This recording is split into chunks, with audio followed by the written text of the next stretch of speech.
అందరికీ నమస్కారం. అమ్మకి వందన కార్యక్రమానికి పంగనామాలు పెట్టారుగా. నిన్న అసెంబ్లీ సాక్షిగా మన ఎడ్యుకేషన్ మినిస్టర్ నారా లోకేష్ గారు చెప్పింది విన్నారు కదా. ఈ సంవత్సరం అంతా కసరత్తు చేసంట, వచ్చే సంవత్సరం అమ్మకు వందనాన్ని ఇంప్లిమెంట్ చేస్తారంట. మరి ఇంట్లో ఎంతమంది ఉంటే అంతమంది పిల్లలకి అమ్మకి వందనం ఇస్తామని చెప్పేసి చెప్పినప్పుడు ఈ కసరత్తు అంతా చేయలేదండి.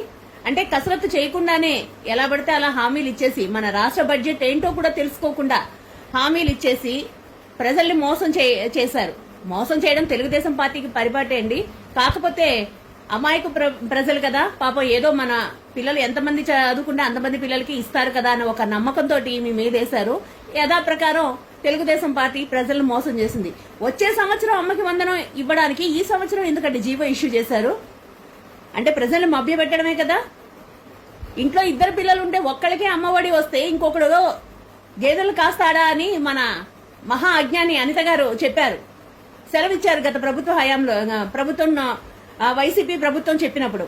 కానీ ఇప్పుడు మరి వచ్చే సంవత్సరం వరకు పిల్లలకి అమ్మకు వందనం ఇవ్వకపోతే ఈ సంవత్సరం అంతా గాడిదలు కాయాలా వాళ్ళు? లేదంటే మీ అండర్ వాటర్ క్యాపిటల్ సిటీ అమరావతిలోని జలకాలు ఆడాలా? ఈతలు నేర్చుకోవాలా? ఏం చేయాలో చెప్పండి. ప్రజల్ని పదే పదే మోసం చేస్తూ ఉన్న ప్రభుత్వాలు ఎల్లకాలం మనుగడ సాగించలేవండి. ప్రజల్ని అబద్ధపు హామీలతోటి ప్రజల్ని మోసం చేయడం అన్నది తెలుగుదేశం పార్టీకి షరా మామూలే.